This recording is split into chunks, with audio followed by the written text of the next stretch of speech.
Glória a Deus! Eita, que visão bonita ver o povo de Deus reunido para ser avivado na presença do Senhor. A paz do Senhor para todos, amém? Coisa boa estarmos hoje aqui na casa do Senhor, coisa boa estarmos como igreja envolvidos neste projeto, neste tempo de dedicação e de busca de um avivamento verdadeiro, um avivamento bíblico. O avivamento bíblico, ele é um avivamento de adoração, de retorno ao altar da adoração, da entrega. O avivamento bíblico é um avivamento de exposição da palavra. Esse é o avivamento que nós cremos, e este é o avivamento que todas as igrejas da Assembleia de Deus Vitória em Cristo estão envolvidas nestes 4 dias. Eu tenho tido a oportunidade de cooperar desde a segunda, concluo amanhã, e nós estamos vendo as grandes coisas que Deus tem feito, porque a palavra de Deus não mente. O Senhor sempre convidou, Ele disse: chegai-vos a mim, e eu me chegarei a vós. Então tenho certeza que aquilo que você está dedicando nestes dias aqui, em busca da presença de Deus, será revertido com direções poderosas, será revertido com um avivamento verdadeiro, com o seu espírito saltando na presença do Senhor. E grandes coisas Deus fará neste segundo semestre ainda, através de você e em você. Quantos creem, digam amém. Graças a Deus. Pega a sua Bíblia nesta noite e abra, por favor, no Evangelho escrito por João, capítulo de número 2, Evangelho de Jesus, segundo João, capítulo de número 2, graças a Deus. Quero glorificar a Deus e exaltá-lo pelo prazer de estar aqui, servindo esta igreja, que também é minha igreja, por essa oportunidade mais uma vez, que enche o meu coração de alegria. Obrigado, pastor Davi, obrigado, pastor Bruno, obrigado as esposas, estão sentadas, oh, que coisa maravilhosa, eles estão todo próximos, eles estão mais risonhos do que nunca hoje, porque as varoas estão ali assentadas nos seus, que coisa bonita. Louvar a Deus pela vida dos amigos queridos que eu tenho aqui nesta casa, todos os pastores, os obreiros, o pessoal que está lá no estacionamento, servindo com alegria, né? Que coisa tremenda, irmãos, que coisa boa é nos envolvermos com as coisas de Deus e com a sua obra. Bendizer a Deus pelo privilégio de estar mais uma vez com os meus amigos, Bruno e Bruna, que prazer revê-los, né? Estamos fazendo dobradinha aqui, fizemos na conferência, ano passado teve outro nome, foi Romper, né? E estamos fazendo dobradinha de novo aqui com muita, estão fazendo, com muita alegria. Glória a Deus. Muito obrigado pelo carinho de vocês com a nossa igreja, e é um privilégio ter vocês aqui.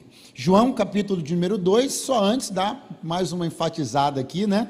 E dizer da minha alegria e empolgação de saber que nós vamos estar juntos como igreja no dia 30 de setembro, a partir das 23 horas, numa madrugada de graça, de unção de Deus, numa vigília que vai começar às 23 e não me pergunto, não, vai acabar às 5 horas, vai acabar lá pelas 5, não é mini vigília, é uma vigília inteira. Já vai botando na sua agenda, chama seus amigos, chama o povo que gosta de buscar a presença de Deus. Vai ser um tempo maravilhoso. Eu tenho certeza que nós vamos ser renovados pela presença do Espírito Santo, dia 30 de setembro, põe lá na sua agenda, 23 horas, em nome de Jesus. João capítulo de número 2, verso 1.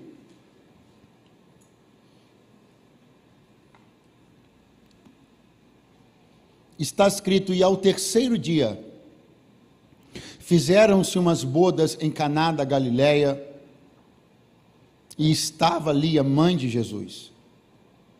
Foi também convidado Jesus e os seus discípulos para as bodas, e faltando vinho, a mãe de Jesus lhe disse: não tem vinho.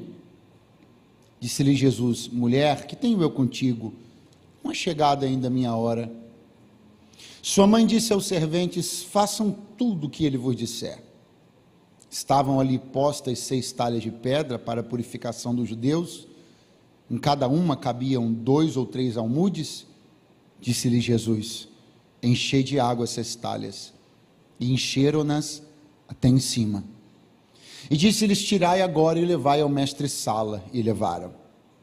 E logo que o mestre Sala provou a água feita vinho, não sabendo de onde viera, se bem que o sabiam os serventes que haviam tirado a água, chamou o mestre Sala, o esposo, e disse-lhe: todo homem põe primeiro o vinho bom, e quando já tem bebido bem, então o inferior, mas tu guardaste até agora o bom vinho. Jesus principiou assim os seus sinais em Caná da Galileia e manifestou a sua glória, e os seus discípulos creram nele. Quantos podem dizer amém? Amém. Diga comigo, diga após mim, por favor. Jesus principiou assim os seus sinais. Você provavelmente já ouviu que este foi o primeiro milagre que Jesus operou. Provavelmente você já ouviu isso. João coloca isso de uma maneira um pouco mais elaborada, e ele diz: principiou assim Jesus os seus sinais em Caná da Galileia, e os seus discípulos viram sua glória e creram nele. Seja para dizer que este foi o primeiro milagre de Jesus, ou seja para dizer principiou assim Jesus os seus sinais, de toda maneira, nós estamos diante de um texto que apresenta um milagre, glória a Deus, um texto que poderia estar posicionado, uma história que poderia estar posicionada em outros momentos do ministério de Jesus, e não deixaria de ser uma grande história, um grande milagre por causa disso, mas que naturalmente chama a nossa atenção em função exatamente disso, porque este foi o primeiro milagre, e porque para Deus essa coisa de primícias é muito importante. A prova disso é que uma das poucas coisas que Deus fazia questão, sem a menor condição de ser flexibilizado, adiado, modificado, sempre foi isso: primícia. Primícia para Deus é um assunto muito sério. Primícia é um assunto que tem tudo a ver com o mundo de Deus, porque as primícias não têm a ver com volume, as primícias não têm a ver com quantidade, as primícias são o que são e têm o valor que têm, justamente por isso, porque elas vêm antes de todas as outras coisas. Jericó não foi a cidade talvez mais importante ou mais poderosa do território palestino conquistado por Josué, conquistado pelos filhos de Israel, mas ela tem uma coisa inegável: o Senhor pediu ela como primícias. Tudo aquilo, portanto, que é primícia, tem uma conotação mais rica, mais poderosa, e por que não ser mais profética? Então, enxergar Jesus num ato de primícias, porque é isso que você precisa entender. O que está sendo contado em João 2 é o ato de primícias do Filho de Deus. As primícias do ministério de Jesus estão sendo entregues à humanidade.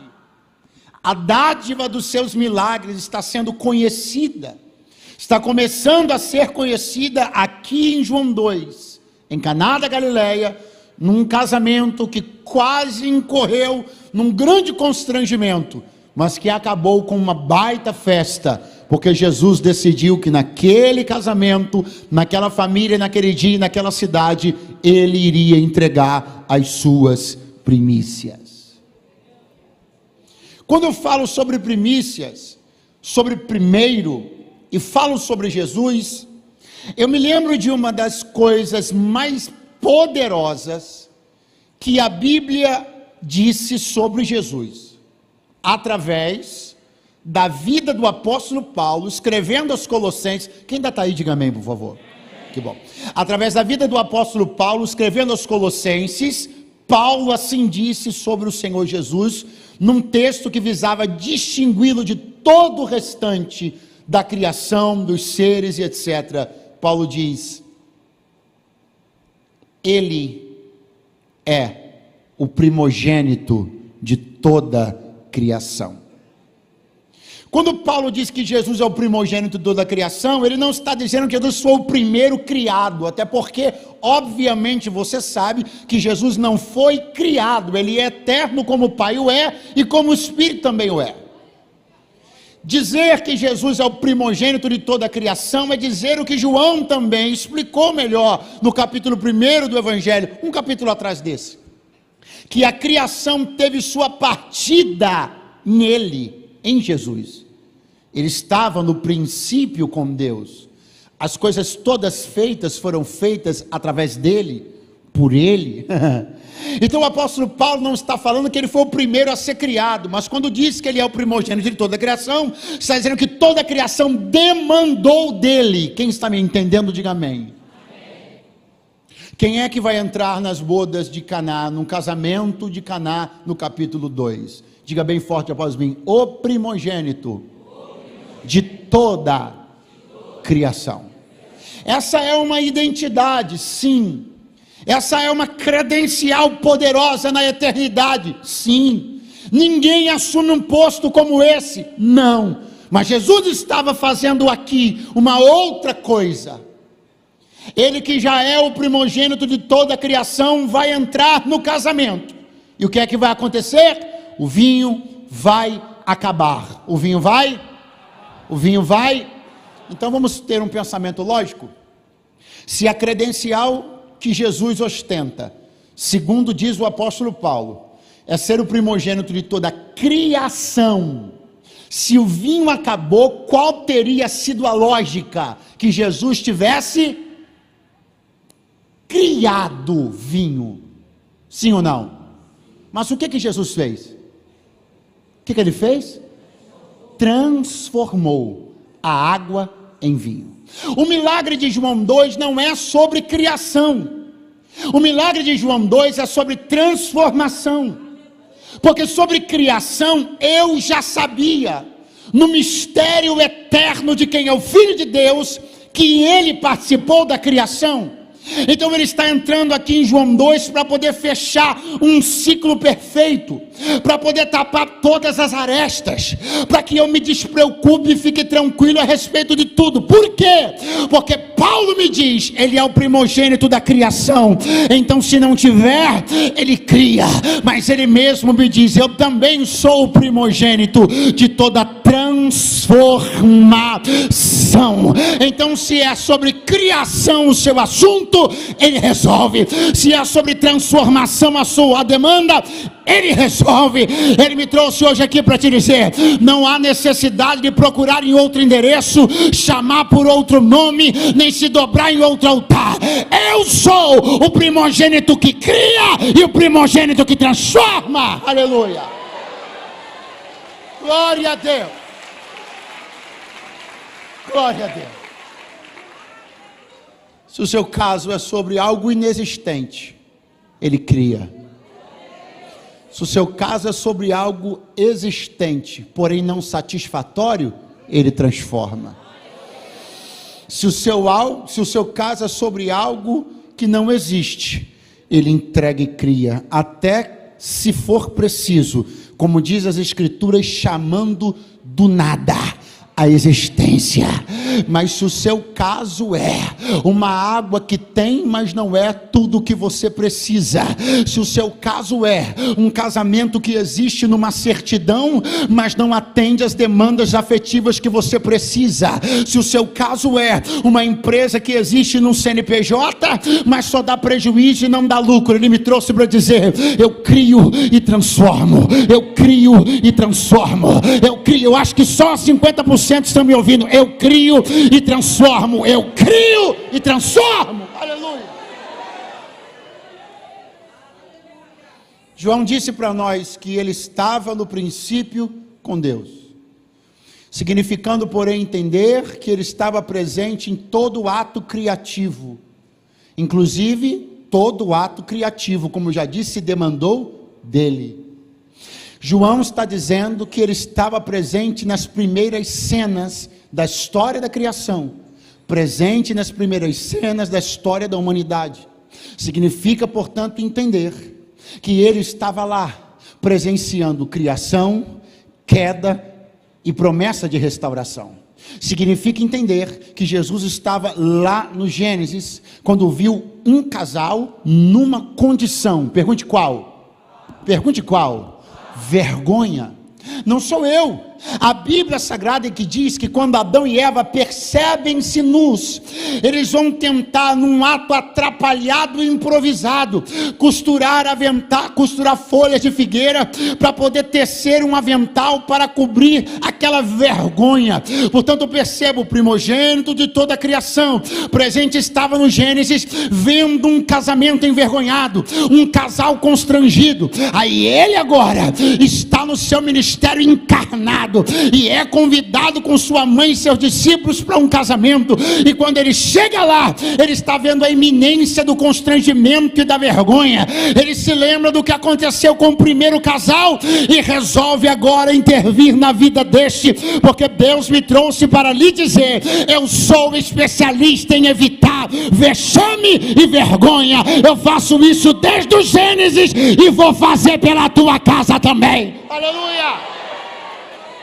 Acorda alguém que está do teu lado, diz para ele: ele é especialista em evitar vergonhas. Ele é o mesmo ontem, hoje, eternamente. Ele não mudou. Ele tem um jeito, ele tem um caminho para fazer com que aquilo que ia ser escândalo se transforme num testemunho de vitória. Oh, glória!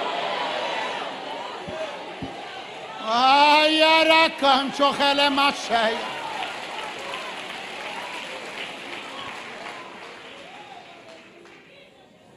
Eu sou surpreendido pelo evangelista João, escrevendo assim, no verso 1: e ao terceiro dia. Repita comigo, só para eu ter certeza que você está conectado. Diga comigo: e ao terceiro dia. Aponta assim para o seu vizinho, ó, terceiro dia. Fala para ele, terceiro dia. Uma informação que parece desconexa, uma informação que parece não ter razão para estar aqui. João de repente resolve fazer uma situação, mas uma situação que não fica muito clara. Por quê? De repente ele resolve contar a história do milagre do casamento, contar a história do primogênito de toda a criação, que tornou-se também o primogênito de toda a transformação. Ele resolve fazer isso começando a nos situar num tempo que não está claro exatamente a que se refere, mas o fato é que não por acaso ele escreveu que isso aqui aconteceu num terceiro dia.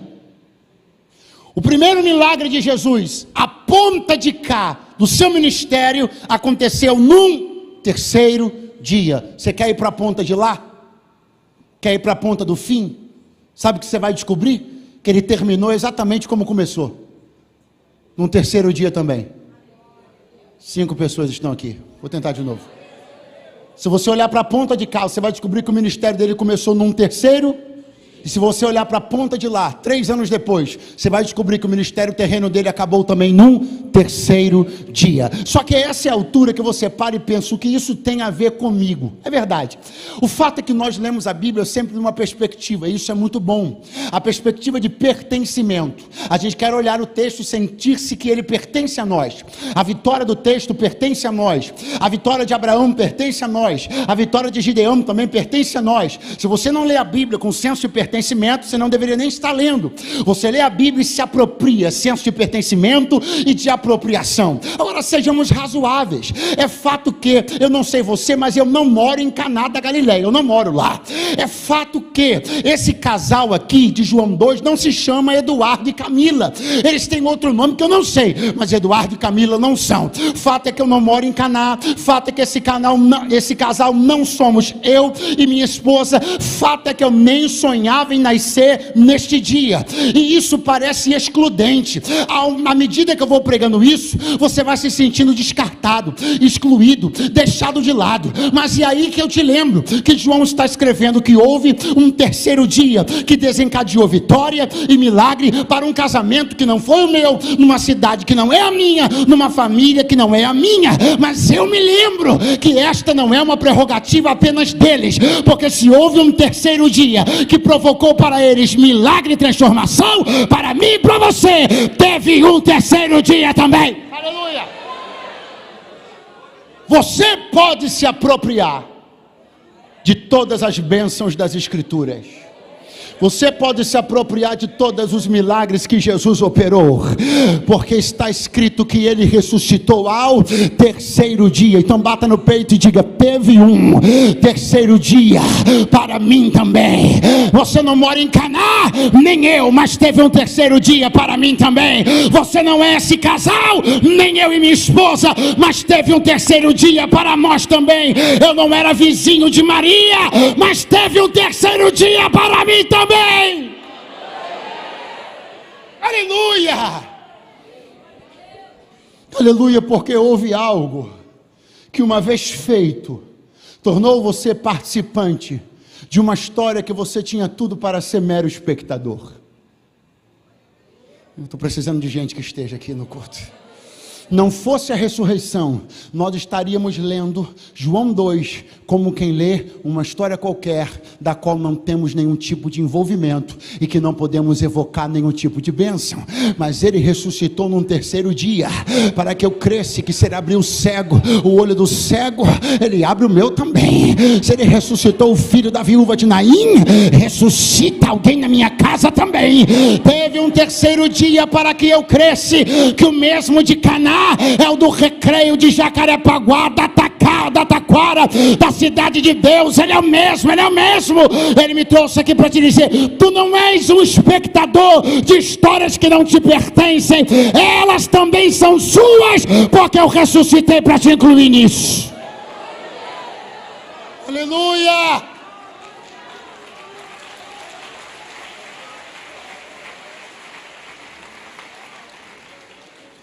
Fizeram-se umas bodas.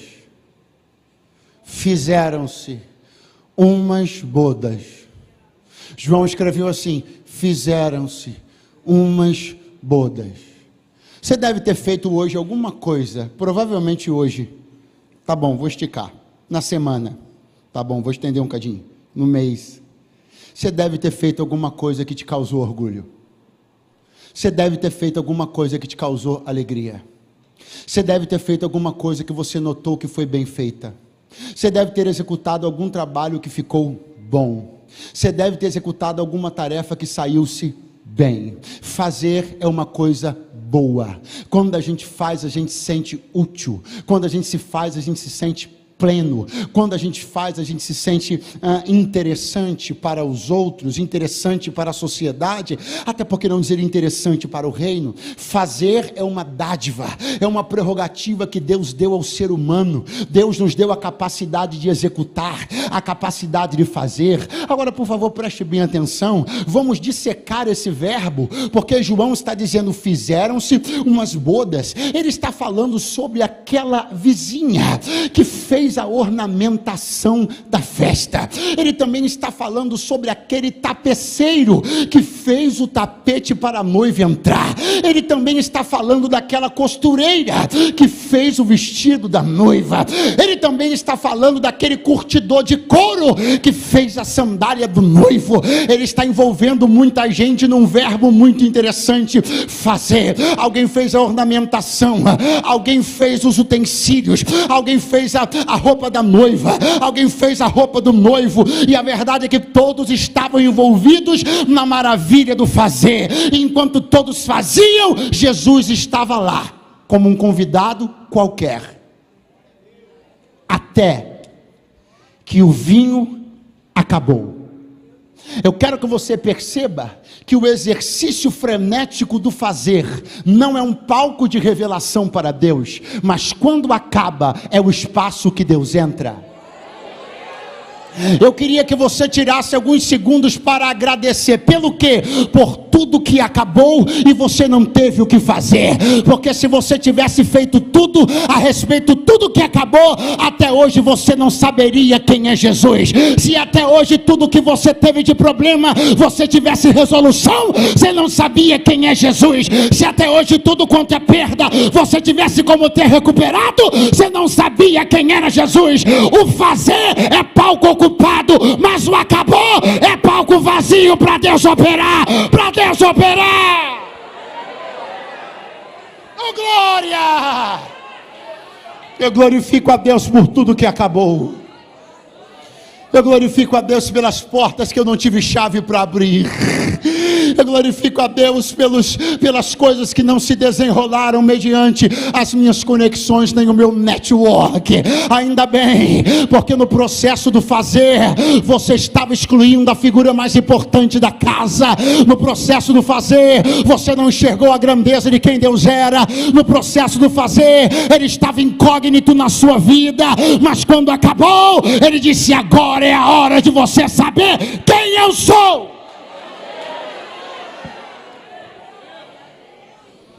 Foi quando acabou que Maria disse para Jesus: acabou o vinho.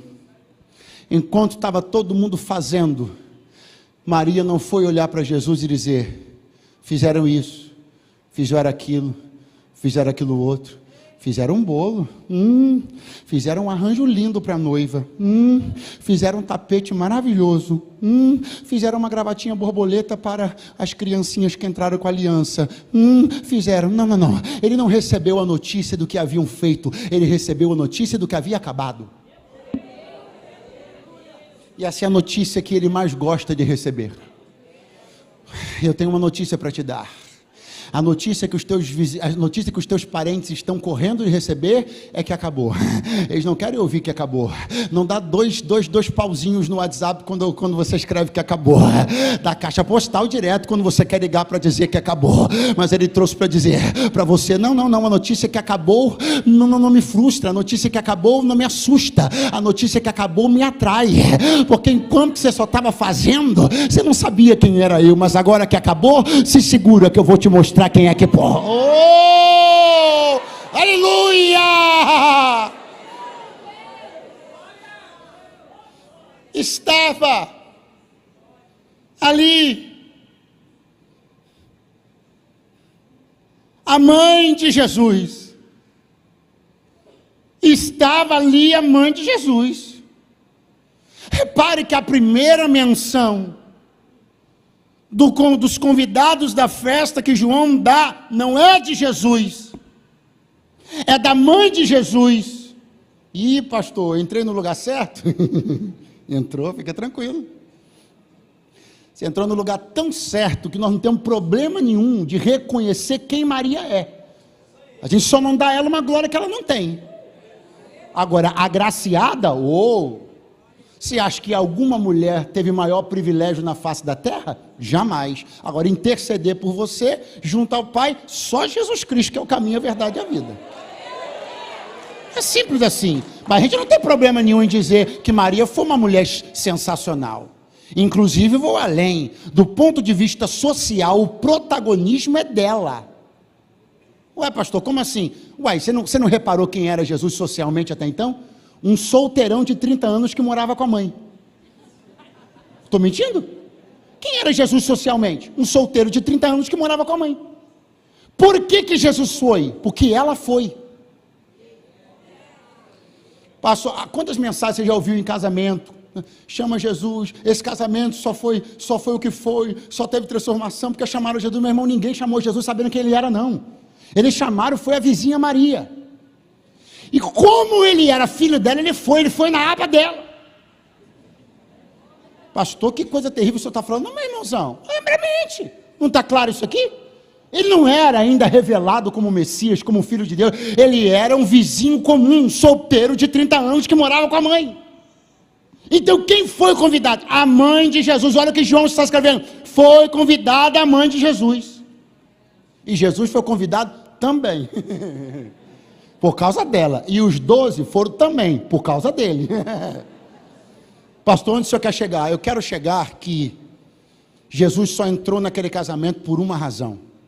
Não porque ele era reconhecido, não porque ele era reverenciado, mas ele só entrou porque alguém que foi convidado levou ele.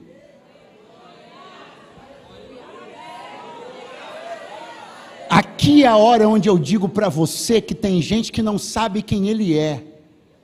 Tem gente que não o convidaria. Tem gente que não o reconhece, mas conhece você.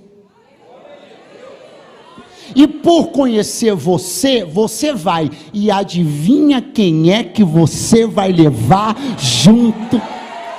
Oh, aleluia! Eu quero liberar uma palavra de Deus.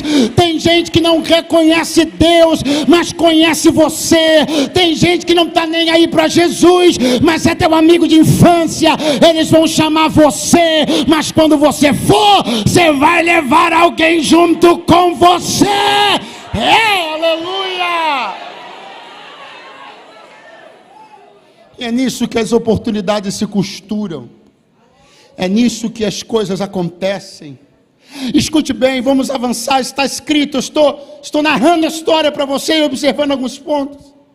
Estavam ali, de João, 6 talhas de pedra. Quantas talhas? 6. Muito fraco, quantas talhas? 6. Jesus vai mandar então que essas talhas sejam cheias de água. E elas estavam ali por uma razão, João diz, eram pertencentes a um ritual judaico de purificação. Então estavam ali 6 talhas, e João está escrevendo para 2 povos basicamente, com 2 visões diferentes e em 2 perspectivas diferentes, judeus e gregos. Ele está escrevendo algo que os judeus vão decodificar, porque eles sabem o peso do número 6. Eles sabem que o 7 é um número que representa a perfeição, mas o 6 incompletude. Essas 6 talhas estão aqui para falar da incompletude e da incapacidade de um rito resolver um conflito. Mas Jesus vai pegar esta incompletude e vai entrar com seu milagre e seu poder para provar que tudo aquilo que era meramente ritualístico não tinha poder de alterar cenário algum. Mas quando ele entrava, o ritual pedia licença, porque o Senhor sobre todos os rituais acabara de chegar. Ele está escrevendo para gregos que têm em sua mitologia a história de deuses que transformam água em vinho, em potes deixados no portal da cidade da noite para o dia. Só que esta é uma história mitológica. Quem bebeu esse vinho? Essa é uma história mitológica. Qual foi o mestre-sala que provou desse vinho? Essa é uma história mitológica. Quais foram os serventes que olharam para o fundo do cântaro e viram a água virar vinho? A mitologia é uma história nunca vivida, nunca comprovada, nunca experienciada nem experimentada, que passa de um para o outro, para poder tentar criar sensações agradáveis sobre verdades que não existem. Mas João está escrevendo uma coisa, eu estou entendendo.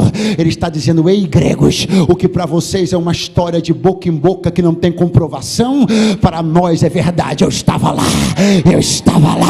Agarre a mão de alguém que está do teu lado, fala para ele: há muitas fábulas, há muitos contos, há muito folclore. Nós estamos num país de muito folclore, mas aquilo que você vive, aquilo que você prega, aquilo que você crê, não é mitologia, é a verdade de quem já viveu. Aleluia! Alguém vai perguntar para você: qual a diferença do que você está pregando para mim daquilo que outras pessoas já me disseram ao longo da minha vida? Você vai dizer: a diferença é que isso que eu estou pregando para você eu vivi.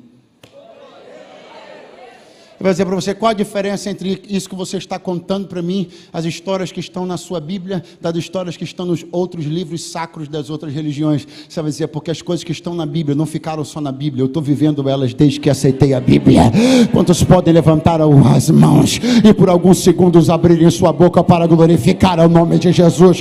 Porque aquilo que estamos vivendo é verdade. Quem tem Bíblia, pegue a Bíblia agora. Quem tem Bíblia, pegue a Bíblia. Levante a Bíblia, levante a Bíblia, levante a Bíblia. Por quê? Porque o que está escrito aí é verdade, é verdade, é verdade. Não é um livro de registros mortos, não é um livro de histórias perdidas, não é um livro de contos, não é um livro de histórias com é um livro de verdades. O que aconteceu em Caná aconteceu no casamento de muita gente.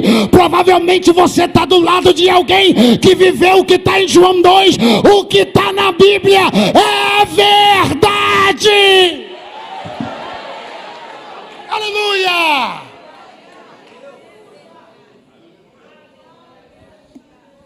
Jesus vai olhar para os empregados da festa e vai dizer para eles: enchei de água as talhas. Pergunte o que eles vão fazer. Horrível, vai de novo, pergunte o que eles vão fazer. Encher até em cima. Isso é um detalhe magnífico. Porque a parte mais difícil eles já estão fazendo. Qual? Atender um estranho a pedido de um vizinho. Quem está aí? A parte mais difícil eles estão fazendo, atendendo a um estranho a pedido de uma vizinha. A vizinha era a Dona Maria. Que a Dona Maria chegou e falou: faz tudo que meu filho mandar. Como assim? O filho foi lá, mandou. Eles foram lá e fizeram. Então perceba que eles já tinham cumprido a parte mais difícil.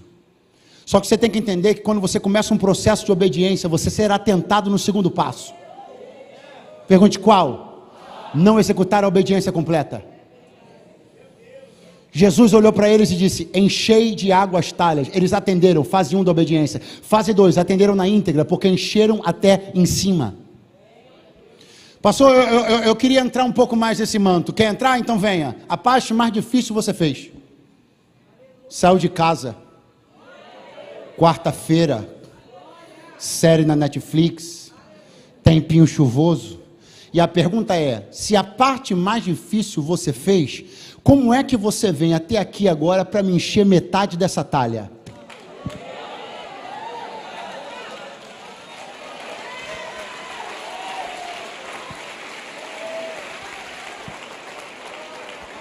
Dá uma olhada para esse seu vizinho que está com a metade da talha até agora. Dá uma olhada para ele, disfarça, dá uma olhada para ele. Diga assim: você se dispôs a obedecer a voz do Espírito Santo, estar aqui enchendo essa casa, saindo de casa, podendo estar no edredom enrolado. Você está aqui para botar 2 palmos de água nessa talha, para botar metade nessa talha. Assim te diz o Senhor: só vale obedecer se for para ir até o final. Enche até a boca, enche até a boca.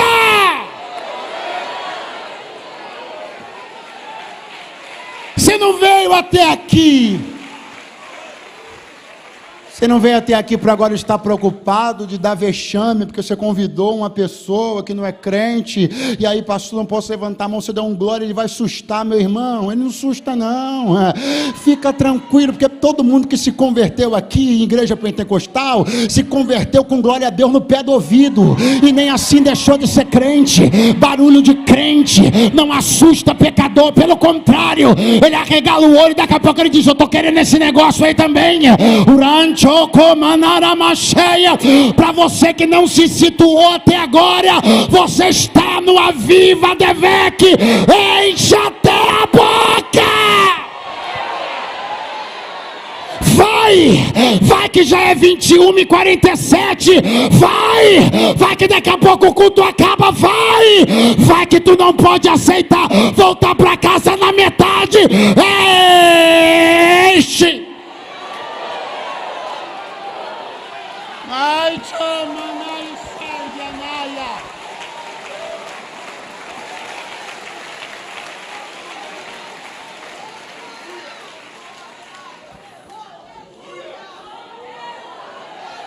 Oh, anaia hoyoshe, anaia konaragahashada.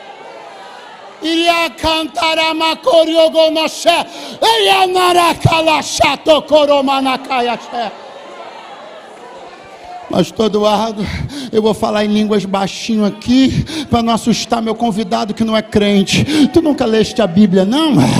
Logo depois que o avivamento desceu em Atos 2, e foram ouvidas as línguas estranhas do lado de fora, na primeira mensagem, não teve 3.000 escandalizados, não teve 3.000 assustados, teve 3.000 convertidos. Língua estranha não assusta! Oh, glória!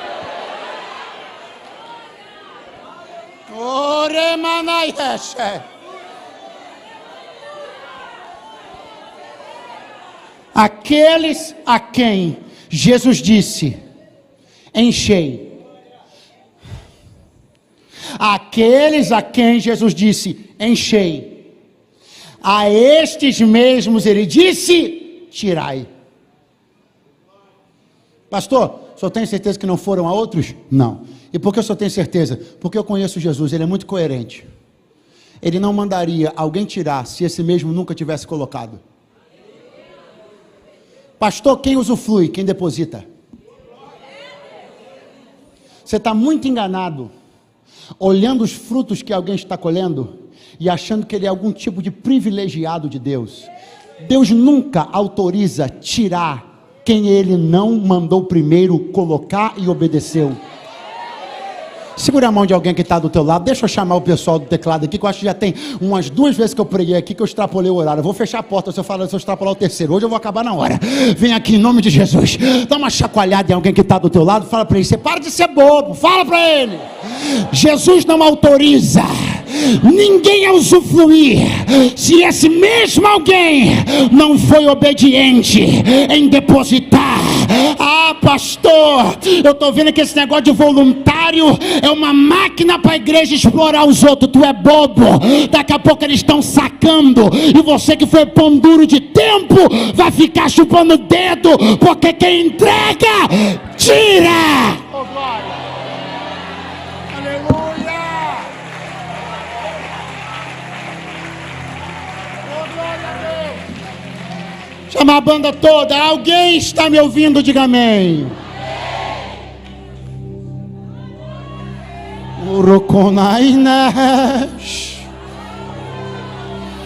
Pastor, debaixo, que revelação o senhor prega?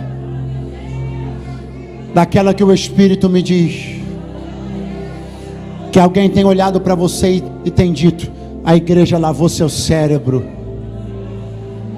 porque você está obedecendo essas pessoas que você não conhecia. Por que elas marcam um negócio na segunda, na terça, na quarta, na quinta você vai? Você está sendo manipulado. Ah, o pastor fez lavagem. Quem é esse Jesus aí? Está mandando, desmandando na festa, e vocês estão obedecendo. Só que daqui a pouco eles vão ver que os mesmos que se submeteram a colocar, ele vai dizer: agora tira, usufrui, vive, aproveita. E quem se achou muito inteligentão porque não obedeceu, vai ficar na seca e na míngua. Mas quem semeou vai colher.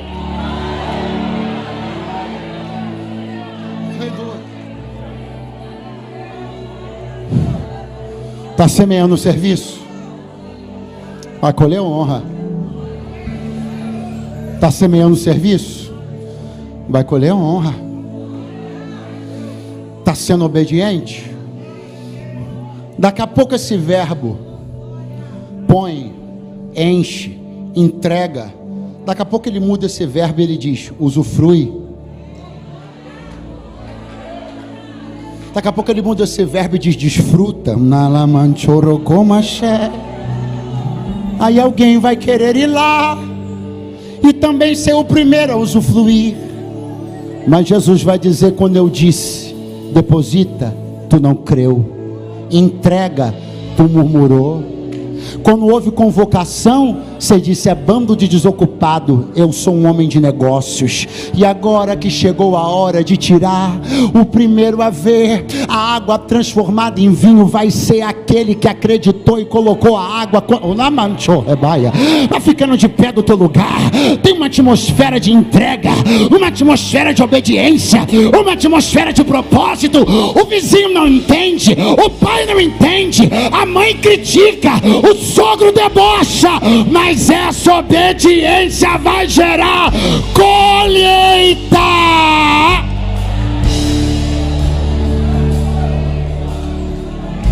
Avivamento.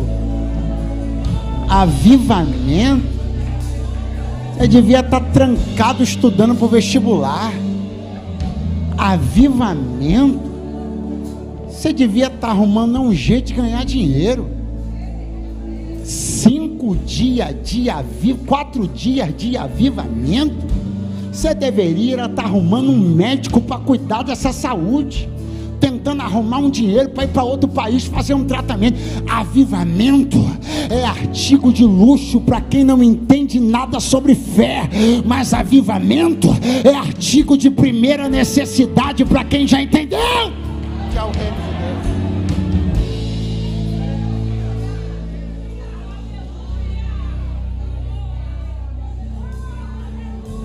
Diga comigo: água em vinho. Ah, não, avisa para o teu vizinho, diga, mas não é toda a água. Não, irmão, não foi toda a água da festa que foi transformada em vinho. Foi 6 talhas. Porque o absolutismo, o totalitarismo é prejudicial. Nenhuma festa vive só de água, nenhuma festa vive só de vinho. Toda casa vive de equilíbrio e equação. O que Jesus me trouxe para te dizer é o seguinte: eu não vou fazer nem tudo água, nem tudo vinho, nem tudo óleo, nem tudo trigo. Eu vou colocar as coisas todas na sua devida medida. Faltou o vinho, mas tem água sobrando. Pega um pouco da água, transforma em vinho, equacionando, equalizando, equilibrando. O excesso é retirado e transformado naquilo que faltava, e as coisas vão se acertando, se completando, se ajustando. Ei, avivamento é bom, mas ninguém vive só de avivamento. Culto para falar de família, questões afetivas, é bom, mas ninguém vive só disso. A maturidade está em compreender que há vários tanques, e todo tanque tem que ter a sua devida reserva. Vai ter água, vai ter óleo, vai ter vinho. Vai ter água, vai ter óleo, vai ter vinho, tudo na sua medida, assim te diz o Senhor. Agora olha para o vizinho e diz: agora, muito fraco, agora não pode ser pitaco. Não, fala para ele, sabe o que é pitaco? Não? Fala para ele, não pode ser pitaco. Não pode ser especuladores. Tem que ser o especialista. Jesus olhou e disse: não vai levar para quem dá pitaco, não vai levar para especulador provar o vinho, leva para o especialista. Leva para o mestre-sala. O mestre-sala, como especialista, figura aquele que entende da coisa que Jesus está trabalhando, e ele será convocado a dar o seu parecer. Porque não é apenas você que vai dizer que ficou bom, porque alguém vai dizer que você está advogando em causa própria, alguém vai dizer que você está tapando o sol com a peneira. Então um especialista será convocado para testar que ficou bom e ficou bom. Oh, glória! O mestre-sala vai olhar para o noivo. Segura a mão de alguém do seu lado, fecha o corredor. Meu Deus, me ajuda, eu tenho 2 minutos para cumprir minha palavra. O mestre-sala vai olhar para o noivo e vai dizer a seguinte coisa: todo homem. Olha para o seu vizinho e diga: todo homem. Diga assim: o mestre-sala está dizendo que todo mundo que ele conhecia fazia de um mesmo jeito, com a mesma fórmula, no mesmo caminho, da mesma maneira. Mas naquele dia ele conheceu alguém que fez uma coisa diferente, porque não tem jeito de Jesus estar numa casa e ela seguir os mesmos padrões que toda casa segue. O que você vai fazer não é o que todo mundo está fazendo, mas o que você vai colher é o que ninguém está colhendo. Abra a boca para glorificar a Deus. Abra a boca para glorificar a Deus. Abra a boca para glorificar a Deus.